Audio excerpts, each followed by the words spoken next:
Yo, Ravens flock, what it do, baby? How y'all feeling? How y'all doing? Is everybody enjoying their day? Did you enjoy your night? Oh my God, this is crazy. This is crazy. You know, it's weird. As Ravens fans, we're not used to things going our way. That's the case for a lot of franchises. But for us, we're not used to things going our way in terms of other teams losing for our benefit. We're not used to this. So it's so weird seeing this. It's yet another week where the Ravens take a W in every possible aspect. We're fighting for the number one seed against the Chiefs, against the Jaguars, and against the Dolphins. We go to overtime against the Rams. And in a game where we likely lose because following the history, we just tend to not be able to finish games like that. In a game we're most likely to lose in that scenario, we actually find a way to win. We won. We showed resiliency. Everything we wanted to see the Ravens do in moments like that, they did it. And then to make matters better, Jaguars took an L, Chiefs took an L, and then that leads us to Monday night. Let's talk. Oh my goodness. I cannot believe what I just witnessed on Monday Night Football. I'm going to be very honest. I was watching this game with the full belief that the Miami Dolphins were going to win this game. It's a big game. Well, it's not really seen as a big game to them, but it's a big game for playoff implications because they're fighting for the number one seed. Not only that, but the Bills are still alive. So the Bills are alive. They beat the Chiefs and they're alive for this division. So a win against this Titans team would really be beneficial because they've still got to deal with the Cowboys, they still got to deal with the Ravens, and then they still got to deal with the Bills. So winning a game like this is crucial for their playoff implications for the one seed, as well as for them to hold on to the AFC East division. So I'm thinking with all of this on the line, there's no way Miami's going to lose this game. I thought Miami would win this game by double digits. I thought they'd be able to handle this Titans team. So, Monday Night Football in Miami. You've got a Will Levis-led Titans team trying to take down what is supposed to be a top-tier team in the Miami Dolphins. They're supposed to be one of the best in the AFC. The game starts, and I can't even lie, bad luck struck immediately. That should have been a sign. That should have been an omen that this team is in for quite a struggle and quite a ride of a game. Early on, you got players dropping here and there. Right off the bat, the first drive, both Jalen Waddle and Tyreek Hill got hurt. Both were able to return back to the game, but clearly they weren't themselves, especially Tyreek Hill, because he injured his leg, specifically his knee. And because of that injury, there were moments where he was able to come back in the game, but there was also moments where he was standing on the sideline for stretches of drives because they didn't want to try to risk him. So Tyreek Hill was in and out of this game. He could never really get in a rhythm, and there was never really a lot of opportunities that were going to go his way because he really wasn't in the game for a lot of this. So you already are dealing with a situation where Waddle gets hurt. He misses some time in the game. He does come back. Tyreek Hill, he gets hurt. He's in and out of the game. You're losing players on the defensive side early on in this game. And then you look at how the game is going. The Miami Dolphins offense, as soon as they dealt with any level of adversity, they folded. That offense wasn't doing a damn thing in the first half. What did they do in the first half? The only touchdown that was scored for the Dolphins was on a defensive touchdown. It was a pick six. A pick six that Will Levis threw. The Titans were at the goal line. And he threw a terrible pass. He was trying to throw a screen, and it got picked off and taken for 6. That's the only main amount of points they put up. They also got a field goal before halftime, but they didn't do much of anything offensively. They really didn't. So you're looking at this offense, and there's just a whole bunch of nothing happening for them for the most part.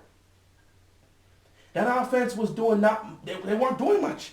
They faced that adversity early on and folded, but they were able to recollect themselves, which is what made me think at the end of the day they'd get something done. Then again, were they really able to recollect themselves? Because 2 of their touchdowns came in the fourth quarter where the Titans made mistakes, and they capitalized on those mistakes. We'll get to that. So the game is relatively close.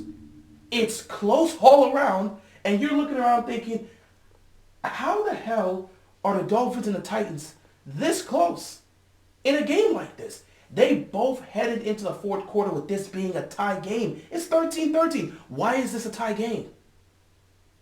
The Dolphins understand the significance of this game. They can't afford to drop a game like this knowing their schedule ahead. You got Baltimore, you got Dallas, you got Buffalo. You can't afford to lose a game like this. They knew that. They're tied. It's 13-13 in the fourth quarter, and I'm thinking, man, this can go either way. The Titans have a real shot to win this. Is Miami really going to lose a game like this? And then all of a sudden, optimism dramatically rose for the Miami Dolphins. Dolphins punt the ball back to the Titans. And if you know about the Titans, their special teams has been very, very poor this year. In fact, they had to fire their special teams coach because of what happened last week. So they brought in a new special teams coach, and yet again, the special teams issue arose. In a crucial moment in the fourth quarter with the game tied, the ball gets muffed. The Dolphins recover. They're inside the red zone. They're right in Titans territory. They take full advantage of that. They score a touchdown. They go up by 7. The following drive for the Titans, they're trying to go tie the game up. Will Levis has the ball in his hands. He takes the snap. He looks to pitch it to Derrick Henry, who can't handle the ball. It essentially counts as a fumble. The Dolphins recover that one, and yet again, they recover the ball in Titans territory, and the offense takes advantage of that, and they get another touchdown. 2 rushing touchdowns from Mostert. He was one of the few people that showed up on offense for them today. He did his thing. So 2 rushing touchdowns for him. That gives them a 14-point lead. It's 27-13. 27-13 in the fourth quarter with under 6 left to go. It looks like there is no way the Titans can come back. There's no hope from them. The Dolphins are at home, up 14 in the fourth quarter with about 6 minutes left. There's no way they choke this. So the optimism is high. Despite it being a rough night, despite the offense not doing much of anything because they couldn't move the ball against the Titans. The Titans defense was solid. They had a really tough time trying to get anything going. And a big part of what caused that was because early on when they got down to the goal line offensively, when they were able to move the ball in the first quarter, the center gave Tua a bad snap, so that caused a fumble. It fell on the floor. Tua picked it back up, tried to make a play, but the defender was right there to smack the ball out of his hands. That turns into a turnover. So the early issues of that pretty much just led to the offense being janky the rest of the game. And because of that, they found themselves in a close game in the fourth quarter. That's when the Titans collapsed on themselves, and all of a sudden, you're the Dolphins, you've got a 14-point lead. But then Will Levis decided, nah, I'm not going out like this. The man took that Titans team down the field and scored with efficiency. All of a sudden, they get a touchdown with about 3 minutes left to go in the game. And then, the man himself, the fearless coach himself, Mike Vrabel, says, we're going for 2. We're going for 2 now. We're going for 2 now because if we can get this, all we would need is a touchdown and an extra point to win. They went for 2. They got the 2. All of a sudden, it's a 6-point game. They punt the ball. No, not punt. They kick the ball off to the Dolphins. You would assume this Dolphins team is supposed to be a great team in the AFC. Not saying they're not. This definitely was a bad night for them, but we know what they're capable of. We've seen it. But they're supposed to be one of those top teams. You would assume you got the ball. You're up by 6. You're not going to let them get the ball back. This is the time for Tua and that offense to just burn the clock, kill the clock, just kill time as a whole, get a couple first downs, and end this game.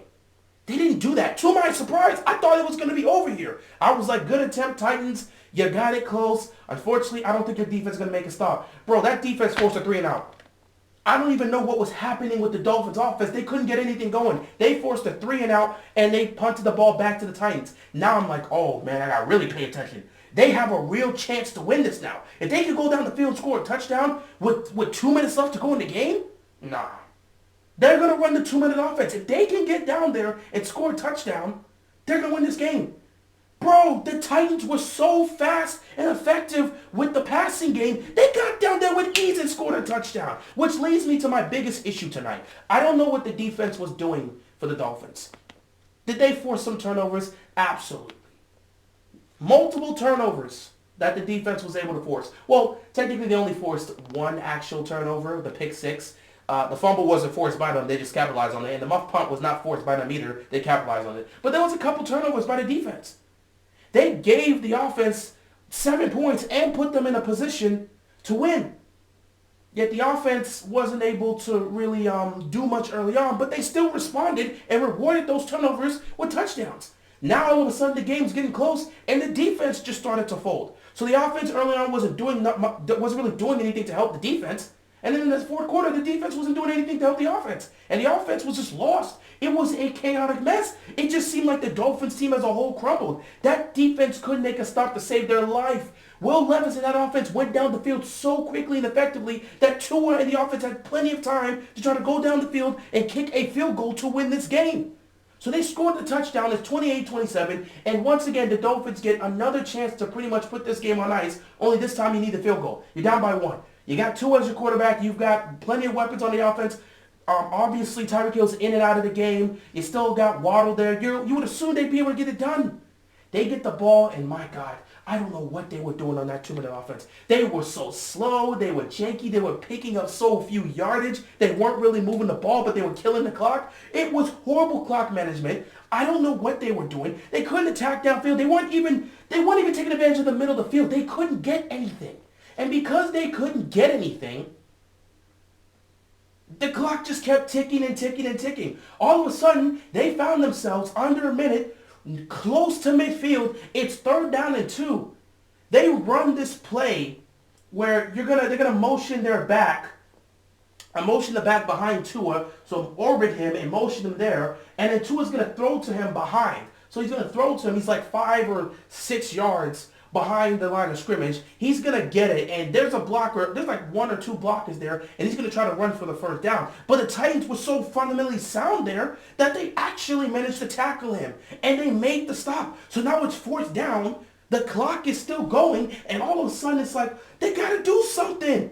Tua gets the snap on 4th down. Game's on the line. You need to advance, and guess what happens? He gets sacked. Titans gets him. He gets sacked, and that's the game. The Titans pulled off the comeback. This Dolphins team choked a 14-point lead at home with about 6 minutes left to go to the Will Levis-led Tennessee Titans. Knowing what's on the line, the number 1 seed being on the line, as well as potentially the AFC East divisional crown on the line, they choked in both those stances. And now they sit at 9-4 with a 7-6 Bills team still on the horizon. And if you look at the schedule for the Dolphins, you understand that they're in dangerous territory of not only just losing out on the 1 seed completely, but potentially losing out on winning the division. They could end up becoming a wild card team and get a road playoff game in the wild card round. It is not a good look for the Dolphins. You got to deal with the Ravens, you got to deal with the Cowboys, you got to deal with the Bills. That is 3 of your final 4 games. To lose this one of all games, that is a complete disaster. You're up 14 with 6 minutes left, and you find a way to lose that one. Woo, man. I know how that feels, Dolphins. I know how that feels. I've seen my Ravens do that before. But, man, that's a tough one, man. That's a tough one. Either way, with this loss, Baltimore, we sit atop the AFC. as the only 10-win team. We are currently the number 1 seed in the AFC, and it's a beautiful thing. So next week we've got Jacksonville. If we can handle Jacksonville on Sunday Night Football and advance to 11-3, then we're going to hold on to the number 1 seed no matter what the Dolphins do. Because next week we'll be in the game against the Niners, and that has nothing to do with conference records in the AFC. So even if we were to somehow lose that game, which I don't see it happening, but even if we were to somehow lose that game, we would still retain our number 1 spot. And then the game against the Dolphins ultimately would determine who's getting the number 1 seed in the AFC. So things are really looking Baltimore's way. And Baltimore, they know this. So they have to look to take advantage of this. They need to look to take advantage of this. This is huge. With that being said, guys, y'all know what time it is, man. Baltimore, y'all know what time it is. It's time to get it done. Sunday Night Football against the Jaguars. Handle business, maintain that 1 seed, and prepare for the Niners, of course, after that. But also prepare for that matchup against Miami. Because you win that matchup, you essentially get the number 1 seed. So we will see what happens. New Year's Eve could be something truly special for the Ravens. And I can't wait to see how things are going to go down. Anyway, guys, I appreciate you watching. Thank you guys for tuning in. And with that being said, that's all I've got. And I'm out of here. Peace out.